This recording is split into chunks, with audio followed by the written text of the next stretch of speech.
ಇದನ್ನು ಹುರಿದು ನಾವು ಸಣ್ಣದಿರೋ ತಿಂತಾ ಇದ್ದೇವೆ ನಾವು.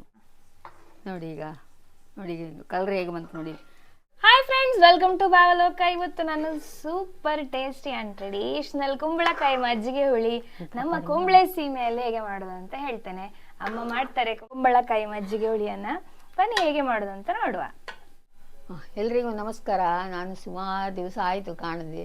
ಇವತ್ತೊಂದು ಕುಂಬಳಕಾಯಿ ಮೇಲಾರ ಮಾಡ್ತಾ ಇದ್ದೇನೆ. ಮಜ್ಜಿಗೆ ಹುಳಿ ಹುಳಿ ನಾವೆಲ್ಲ ಮೇಲಾರ ಅಂತ ಹೇಳೋದಿಲ್ಲಿ. ಇದೀಗೊಂದು 6 ತಿಂಗಳಾಯ್ತು ಇದು ಕೊಯ್ದಿಟ್ಟದ್ದು. ನೋಡಿ ಮೆತ್ತಗೆ ಆಗಿದೆ. ಇದನ್ನು ಮೇಲಾರ ಮಾಡುವ ಅಂತ ಮಜ್ಜಿಗೆ ಹುಳಿ.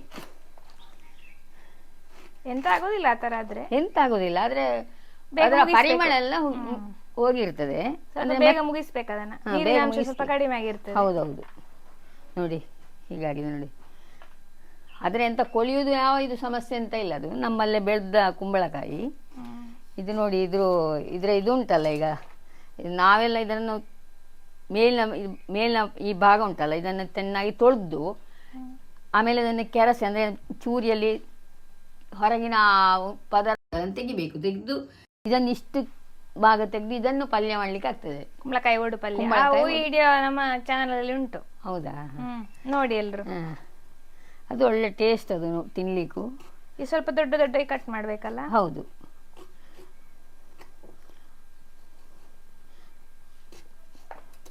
ಫಂಕ್ಷನ್ ಎಲ್ಲ ತುಂಬಾ ದೊಡ್ಡದಿರ್ತದೆ.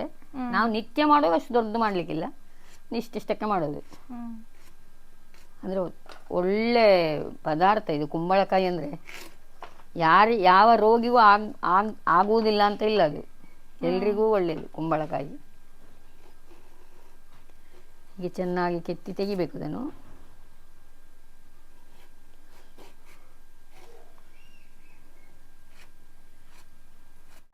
ಇದರ ಬೀಜ ಹೀಗೆ ತೆಗೆದು ಇದರ ಈ ತಿರುಳಿನಿಂದ ಸಾಸಿವೆ ಮಾಡ್ಲಿಕ್ಕೆ ಆಗ್ತದೆ. ತುಂಬಾ ರುಚಿ, ಅದು ತುಂಬಾ ತಂಪು ಕೂಡ ಬೇಸಿಗೆಯಲ್ಲಿ. ಒಳ್ಳೆ ಟೇಸ್ಟಿ ಆಗಿರ್ತದೆ ಅದು. ಅದನ್ನಂದ್ರೆ ಇದು ಮಾಡ್ಲಿಕ್ಕಿಲ್ಲ, ಒಮ್ಮೆ ಬೇಯಿಸಿದ್ರೆ ಮತ್ತೆ ಆಮೇಲೆ ಪುನಃ ಕುದಿಸ್ಲಿಕ್ಕೆ ಅಂತ ಇಲ್ಲ. ಅದು ತುಂಬ ಒಳ್ಳೆಯದು ಆರೋಗ್ಯಕ್ಕೂ. ಇದನ್ನೆಲ್ಲ ಒಣಗಿಸಿ ಇದನ್ನು ಹುರಿದು ಸಿಹಿಗುಂಬಳ, ಈ ಕುಂಬಳಕಾಯಿ ಬೀಜ ಇದನ್ನು ನಾವು ಸಣ್ಣದಿರೋ ತಿಂತಾ ಇದ್ದೇವೆ ನಾವು. ಮಕ್ಕಳಿಗೆ ಹುರಿದು ಕೊಡುದು, ತುಪ್ಪದಲ್ಲಿ ಹುರಿಬೇಕು. ಒಳ್ಳೆ ಟೇಸ್ಟ್ ಆಗಿರ್ತದೆ. ಅದು ಆರೋಗ್ಯಕ್ಕೂ ತುಂಬ ಒಳ್ಳೆಯದು. ಸಾಧಾರಣ ಒಂದಿಷ್ಟು ಬೀಜ ಇರ್ತದೆ, ಸಂಗ್ರಹ ಮಾಡಿಟ್ರೆ.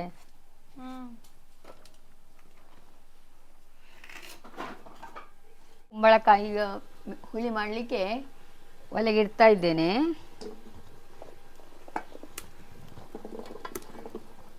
ಇಡೀ ಕುಂಬಳಕಾಯಿಯನ್ನು ಫಸ್ಟಿಗೆ ತೊಳೆದಿದ್ದೇನೆ. ಹಾಗೆ ಪುನಃ ತುಂಡು ಮಾಡಿ ಪುನಃ ತೊಳಿಲಿಕ್ಕಿಲ್ಲ, ಅಂದ್ರೆ ಸತ್ವ ಎಲ್ಲ ಹೋಗ್ತದೆ. ಸ್ವಲ್ಪ ಉಪ್ಪು ಹಾಕುವ. ನೀರು ಮುಳುಗುವಷ್ಟು ಮಾತ್ರ ಸಾಕು. ಅದಷ್ಟು ಪಕ್ಕ ಬೇಗ ಬೇಯ್ತದೆ ಕುಂಬಳಕಾಯಿ. ಜಾಸ್ತಿ ಹೊತ್ತು ಬೇಡ.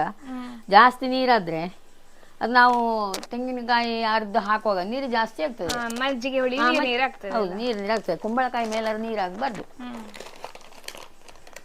ಉಪ್ಪು ಹಾಕ್ತಾ ಇದ್ದೇನೆ. ಉಪ್ಪು ಈಗ ಸ್ವಲ್ಪ ಜಾಸ್ತಿ ಹಾಕಿದ್ರದ್ದು ಕೊಳ್ಳೆ ಹಿಡಿತದೆ. ಅದು ಸ್ವಲ್ಪ ಎಳಿಬೇಕು. ಬೇಯುವಾಗ ಸರಿಯಾದಾಗ್ತದೆ ಅಂತ. ಮತ್ತೆ ಇನ್ನು ಬೇರೆ ಮೆಣಸಿನ ಹುಡಿ ಎಲ್ಲ ಹಾಕ್ಲಿಕ್ಕಿಲ್ಲ. ನಾವು ಮುಚ್ಚಿಡ್ತೇನೆ ಈಗ. ಅದು ಬೇಯುವಾಗ ಮಾತ್ರ ಇದು ಜಾಸ್ತಿ ಉರಿ ಜಾಸ್ತಿ ತಕೊಂಡ್ರೆ ಸೈಡೆಲ್ಲ ಇದಾಗ್ತದೆ, ಪಾತ್ರದ ಕಪ್ಪು ಕಪ್ಪಾಗ್ತದೆ. ಕುಂಬಳಕಾಯಿ ಮೇಲೆ ಹುಳಿ ಮಾಡಲಿಕ್ಕೆ ಬೇಯಿಸುವಾಗ ನಾವು ಮೆಣಸು ಹಾಕಲಿಕ್ಕಿಲ್ಲ, ಅಂದರೆ ಹಸಿ ಮೆಣಸಲ್ಲೇ ಮಾಡೋದು. ಮೆಣಸಿನ ಹುಡಿ ಹಾಕ್ಬೋದು, ಆದರೆ ನಮ್ಮಲ್ಲಿ ಮಾಡೋದು ಹೀಗೆ ನಾವು. ಮತ್ತೆ ಪುನಃ ಅದನ್ನು ತೆಂಗಿನಕಾಯಿ ಅರಿಯೊಟ್ಟಿಗೆ 1-2 ಮೆಣಸು ಹಾಕಿ ಪುನಃ ಕುದಿಸುವಾಗ 2 ಮೆಣಸು ಹಾಕೋದು. ಅದರಲ್ಲೇ ಅದೇ ಖಾರ ಸಾಕಾಗ್ತದೆ ಅದು. ಈಗ ನಾವು ತೆಂಗಿನಕಾಯಿ ಅರಿಯುವ ಇನ್ನು ಇಷ್ಟು ಒಂದು ಕಡೆಯಿಂದ ಒಂದು ಸ್ವಲ್ಪ ಜಾಸ್ತಿ ಉಂಟು ತೆಂಗಿನಕಾಯಿ ತುರಿದು ತಂದಿದ್ದೇನೆ. ಈಗ 2 ಮೆಣಸು ಹಾಕೋದು ಅರಿಯುವಾಗ. ಬೇಕಾದಷ್ಟು ನೀರು. ನಮಗೆ ಅರಿಲಿಕ್ಕೆ ಜಾಸ್ತಿ ಹಾಕೋದು ಬೇಡ, ಅಂದ್ರೆ ಅದು ನೀರು ಜಾಸ್ತಿ ಆದ್ರೆ ನುಣ್ಣಗೆ ಅರಿಲಿಕ್ಕೆ ಆಗುದಿಲ್ಲ. ಇದೀಗ ನುಣ್ಣಗೆ ಅರಿದು ತರ್ತೇನೆ. ಈಗ ಯಾವುದೇ ನಾವು ಪದಾರ್ಥ ಭಾಗ ಒಲೆಯಲ್ಲಿ ಇಟ್ಟ ಮೇಲೆ ಅದು ಕುದ್ದ ಮೇಲೆ ನಮಗೆ ಸ್ವಲ್ಪ ಬೇಗ ಆಗ್ಬೇಕು ಅಂತ ಈ ಸ್ವಲ್ಪ ಹೀಗೆ ಸೆಕೆ ನೀರು ಅಂತ ಹೇಳುದು ನಾವು. ಹೀಗೆ ತಡೆದಿಟ್ರೆ ಸ್ವಲ್ಪ ಬೇಗ ಬೇಯ್ತದೆ ಇದು. 10 ನಿಮಿಷ ಮೊದಲೇ ಬೇಯ್ತದೆ. ಓಕೆ. ಈಗ ಇದು ಬಂತೀಗ ಕಲರ್ ನೋಡಿ ಬೇರೆ ಆಯ್ತು. ಈಗ ಮೊದಲಿನ ಟ್ರಾನ್ಸ್ಪರೆಂಟ್ ಆಗ್ತದೆ. ಈಗ ಆಯ್ತದೆ, ಬೆಂದ್ಕೊಂಡು ಬಂತು. ಇನ್ನು 5 ನಿಮಿಷದಲ್ಲಿ ಅದಕ್ಕೆ ಹಾಕ್ಬೋದು. ಈಗ ಸ್ವಲ್ಪ ತಣಿದ ಮೇಲೆ ಹಾಕ್ಬೇಕಲ್ವಾ? ತಣಿದು ಬೇಡ. ಈಗ ಹಸಿ ಮೆಣಸು ಅದಕ್ಕೆ 2 ಹಾಕ್ತೇನೆ ನಾನೀಗ. ಅಂದ್ರೆ ಅದರಲ್ಲಿ ಸ್ವಲ್ಪ ಕುದಿಸಿ ಬೇಯಿಸ್ಲಿಕ್ಕಿಲ್ಲ, ಅದರ ಪರಿಮಳ ಮತ್ತೆ ಖಾರ ಬಿಡ್ಬೇಕು. ಅದ ಹಸಿಮೆಣಸು ಹಾಕಿ ಒಂದು 5 ನಿಮಿಷ ಮುಚ್ಚಿಡ್ಬೇಕು. ಅದು ಅಲ್ಲಿಗೆ ಬೇಯ್ತದೆ. ಅದು ಹಸಿಮೆಣಸು ಹಾಕ್ತಾ ಇದ್ದೇನೆ, ಕಾಯಿ ಮೆಣಸು. ಅದನ್ನು ಫುಲ್ ಇಡೀ ತುಂಡು ಮಾಡಬಾರ್ದು. ಅದು ಸಿಗಿಯುದು ಅಂದ್ರೆ ಬಾಯಿಗೆ ಸಿಗ್ಬಾರ್ದು ಅಂತ.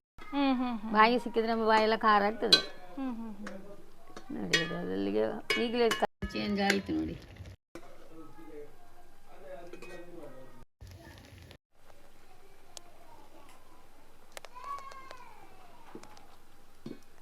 ಕಲ್ಲಲ್ಲಿ ಕಡಿದ್ರೆ ಒಳ್ಳೇದು. ಕಲ್ಲಲ್ಲಿ ಒಳ್ಳೇದು ಆಗುದಿಲ್ಲ. ಈಗ ಕಲ್ಲಲ್ಲಿ ಕಡಿದ್ರೆ ಕಷ್ಟ ಆಗ್ತದೆ. ಹೌದು, ಪ್ರಾಯ ಆಯ್ತಲ್ಲ. ಈ ಮಿಕ್ಸಿಯಲ್ಲೇ ಮಾಡೋದು ಸುಲಭ ಆಗ್ತದೆ. ಮಜ್ಜಿಗೆ ಎಷ್ಟು ಹಾಕ್ಬೇಕು ಅಂತ ಹೇಳಿ ಆಯ್ತಾ? ಮಜ್ಜಿಗೆ ಒಂದು 2 ಗ್ಲಾಸ್ ಮಜ್ಜಿಗೆ. ಅಂದ್ರೆ ನಮ್ಮ ಅಮ್ಮನ ಮಜ್ಜಿಗೆ ಸ್ವಲ್ಪ ಹುಳಿ ಜಾಸ್ತಿ, ಅಂದ್ರೆ ಸ್ವಲ್ಪ ನೀರು ಕೂಡ. ಯಾಕೆಂದ್ರೆ ಅದು ನಮಗೆ ಕಡಿಯುವಾಗ ಬೆಣ್ಣೆ ಸಿಗುವುದೇ. ಹೌದು, ಮತ್ತೆ ಇಲ್ಲಿ ಸೆಕೆಗೆ ಬೇಗ ಹುಳಿ ಬರ್ತದೆ. ಹಾಗೆ ನಾನು ಸ್ವಲ್ಪ ಮಜ್ಜಿಗೆಯನ್ನು ಕಡಿಯುವಾಗ ಸ್ವಲ್ಪ ನೀರು ಹಾಕಿ ಕಡಿಯುದು. ಆಗ ಅದು ಮೇಲಿಂದ ಉಳಿತದೆ, ಬೆಣ್ಣೆ ಬರ್ತದೆ. ಸಿಹಿ ಮಜ್ಜಿಗೆ ಅಂದ್ರೆ ಹುಳಿ ಇಲ್ಲದ ಮಜ್ಜಿಗೆ ಆದ್ರೆ ಈಕ್ವಲ್ ಆಗಿ ಹಾಕಬಹುದು. ಮತ್ತೆ ನಾವು ಸ್ವಲ್ಪ ನೋಡಿಕೊಂಡು, ಹೌದು, ಎಷ್ಟು ಹುಳಿ ಬೇಕು ಅಂತ ನೋಡಿಕೊಂಡು ಹಾಕ್ಬೇಕು. ಮತ್ತೊಂದು ವಿಷಯ ಉಂಟು, ಒಂದು ಪ್ರದೇಶಕ್ಕೆ ಅನುಸಾರವಾಗಿ ಬೇರೆ ಆಗ್ತದೆ. ಈ ನಮ್ಮಲ್ಲಿ ಕುಂಬಳೆ ಸೀಮೆ ಅಂತ ಇದೆ, ಅಲ್ಲೆಲ್ಲ ಸ್ವಲ್ಪ ಮಜ್ಜಿಗೆ ಹುಳಿ, ಮೇಲಾರ ಕೂಡ ಹುಳಿ ಅಲ್ವಾ? ಹೌದು. ಅದೇ ಇಲ್ಲಿ ಮತ್ತೆ ಕರೋಪಾಡಿಯಲ್ಲಿ ಹುಳಿ ಕಡಿಮೆ, ಅಲ್ಲಿ ಸ್ವಲ್ಪ ಕಾಯಿ ಎರಪ್ಪು ಜಾಸ್ತಿ, ಸ್ವಲ್ಪ ದಪ್ಪ ಜಾಸ್ತಿ. ಹೌದು, ಪ್ರದೇಶಕ್ಕನುಸಾರವಾಗಿ ಅದರ ವೆರೈಟಿ, ಮಜ್ಜಿಗೆ ಹುಳಿಯಲ್ಲೇ ವೆರೈಟಿ. ನನಗಂತೂ ನಮ್ಮ ಊರಲ್ಲಿ ಮಾಡೋ ಮಜ್ಜಿಗೆ ಹುಳಿ ಇಷ್ಟ ಆದವರಿಗೆ ಒಳ್ಳೆದು, ಹುಳಿ ಇಷ್ಟ ಆದವರಿಗೆ ಕರೋಪಾಡಿ ಒಳ್ಳೆದು. ಸ್ವಲ್ಪ ದಪ್ಪವೂ ಜಾಸ್ತಿ ಅದು. ಹೌದು ನೋಡಿ. ಈಗ ನೋಡಿ ಕಲರ್ ಹೇಗೆ ಬಂತು ನೋಡಿ. ಈಗ ಅರಿಶಿನ ಹಾಕ್ಲಿಕ್ಕಿಲ್ಲ. ಹೌದು, ಕುಂಬಳಕಾಯಿಗೆ ಅರಿಶಿನ ಬೇಡ. ಅಂದ್ರೆ ಅದು ಎಲ್ಲ ಅದರ ಪೌಷ್ಟಿಕಾಂಶ ಅದರಲ್ಲಿ ಇರ್ತದೆ. ಕನ್ಸಿಸ್ಟೆನ್ಸಿ ತೋರಿಸಿ ಒಂದ್ಸತಿ ನೋಡಿ. ಬೇಗ ಆಗ್ತದೆ ಆಕ್ಚುಲಿ ಒಲೆಯಲ್ಲಿ ಬೇಗ ಆಗುದಲ್ವಾ? ಹೌದು, ಒಲೆಯಲ್ಲಿ ಬೇಗವೇ ಆಗುದು. ಅದರ ಖಾರ ಜಾಸ್ತಿ ಇರ್ತದೆ ಅಂತ. ಮತ್ತೆ ಟೇಸ್ಟ್ ಸಹ ಒಳ್ಳೆ ಮಾಡಿದ್ರೆ ಯಾಕೆ ಗೊತ್ತಿಲ್ಲ ನಂಗೆ ಸಹ. ಒಲೆಯಲ್ಲಿ ಹಬೆಯಲ್ಲಿ ಬೆಂದ್ರು ಭಾರಿ ಒಳ್ಳೇದಾಗ್ತದೆ, ರುಚಿ ಆಗ್ತದೆ. ಅಂದ್ರೆ ಈಗ ಯಾರಿಗೂ ಸಮಯವೂ ಇರುವುದಿಲ್ಲ. ಹೌದು, ಬೇರೆ ಕೆಲಸಗಳಿರ್ತವೆ. ಆದಷ್ಟು ಬೇಗ ಆಗ್ಬೇಕು ಅಂತ ಗ್ಯಾಸಲ್ಲಿ ಇಟ್ಟು ಬೇಗ ಬೇಗ ಮಾಡುದು. ಈಗ ಪುನಃ ಬಂತಲ್ವಾ ಕಾಲ, ಮೊದಲಿನ ಕಾಲ ಬರ್ತಾ ಏನೋ ಅಂತ ಆಗ್ತಾ ಉಂಟು. ಕೊರೋನಾ ಸ್ವಲ್ಪ ಬುದ್ಧಿ ಕಲಿಸಿದೆ ನಮಗೆ. ಹೌದು, ಈಗ ಈ ಯುದ್ಧದ ಸಂದರ್ಭದಲ್ಲಿ ಮತ್ತು ಸ್ವಲ್ಪ ಬರ್ತದೆ. ಈಗ ಹೌದು, ಪಾಠ ಕಲಿಸ್ತಾ ಉಂಟು. ಜೀವನ ಅಲ್ಲ ಅಂತ ಗೊತ್ತಾಗ್ತಾ ಇದೆ. ಅಲ್ಲ, ಇದ್ರಲ್ಲಿ ಏನು ಕಷ್ಟ ಇಲ್ಲ ನಿಜವಾಗಿಯೂ. ಆದ್ರೆ ಸೆಕೆ ಎಲ್ಲ ಜಾಸ್ತಿ, ಸೆಕೆಗೆ ಗಾವು ಜಾಸ್ತಿ, ಕೈಯೆಲ್ಲ ನಮ್ಗೆ ಮಸಿ ಆಗ್ತದೆ. ನಾಜೂಕಾಗಿರೋರಿಗೆಲ್ಲ ಅದು ಸ್ವಲ್ಪ ಇದಾಗ್ತದೆ. ಎಂತ ಮಾಡೋದು? ಈಗಿನ ಆಧುನಿಕ ಯುಗಕ್ಕೆ ನಾವು ಅಂಟಿ ಆಗಿದೆ. ಹೌದು, ಈ ಮಜ್ಜಿಗೆ ಹುಳಿ ಮಾಡುವಾಗ ನಾವು ಅದನ್ನು ಕುದಿಸ್ಲಿಕ್ಕಿಲ್ಲ ಸಾಂಬಾರಿನಾಗೆ. ಸೊ ಬೆಂಕಿಯನ್ನು ಕಡಿಮೆ ಮಾಡಬೇಕು. ಗ್ಯಾಸಲ್ಲಿ ಹಸಿದ್ರು ಅಷ್ಟೇ, ಸಣ್ಣ ಫ್ಲೇಮಲ್ಲಿ ಇಡಬೇಕು. ಮತ್ತೆ ಅದು ಸಣ್ಣ ಉರಿಯಲ್ಲಿ ಅದಾಗೆ ಗುಳ್ಳೆ ಗುಳ್ಳೆ ಬರ್ತದೆ. ಇಷ್ಟು ಸಾಕು, ಅದು ಕೆಂಡದಲ್ಲೇ ಸಾಕಾಗ್ತದೆ ಆ್ಯಕ್ಚುಲಿ. ನೋಡಿ, ಗುಳ್ಳೆ ಗುಳ್ಳೆ ಬರಲಿಕ್ಕೆ ಸ್ಟಾರ್ಟ್ ಆಯ್ತಲ್ಲ. ಇನ್ನೊಂದು ನಿಮಿಷದಲ್ಲಿ ಇದಾಗ್ತದೆ. ಒಗ್ಗರಣೆಗೆ ಮೆಂತೆ, ಸಾಸಿವೆ, ಒಂದು ತುಂಡು ಮೆಣಸು ಇಷ್ಟು ಹಾಕಿ ಒಗ್ಗರಣೆ ಮಾಡೋದು ಕುಂಬಳಕಾಯಿ. ಇದು ಮೆಂತೆ ನನಗೆ ನಿಜವಾಗಿ ಗೊತ್ತಿರಲಿಲ್ಲ. ಈಗ ಮಗಳು ಹೇಳಿಯೇ ಗೊತ್ತದ್ದು. ಅದನ್ನ ಮಜ್ಜಿ ಹಾಕ್ತಾರೆ ಮನೆಯಲ್ಲಿ. ಹೌದಾ?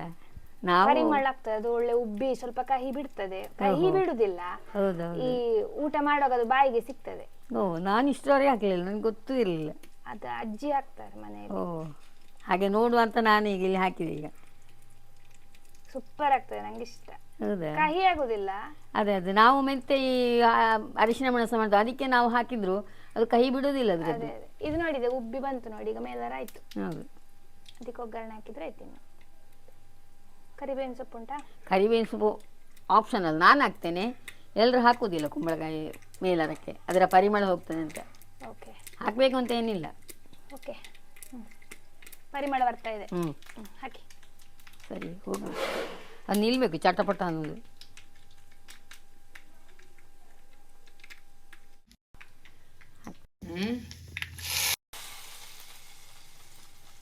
ಅದನ್ನ ತೆಗಿಬೇಕಂದ್ರೆ ಅದು ಕುದಿಬಾರ್ದಲ್ವಾ? ಇಲ್ಲ ತೆಗೀರಿ. ಇರ್ತೇನೆ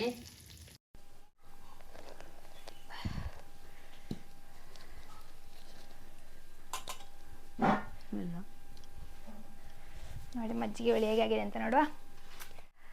thank you so much for watching this video. ಈ ವಿಡಿಯೋ ನಿಮಗೆ ಇಷ್ಟ ಆಯ್ತು ಅಂತ ಅನ್ಕೊಂಡಿದ್ದೇನೆ. ಸುಮಾರು ಸಮಯದ ನಂತರ ಅಮ್ಮನ ಜೊತೆ ಮತ್ತೆ ಒಂದು ವಿಡಿಯೋ ಆಯಿತು.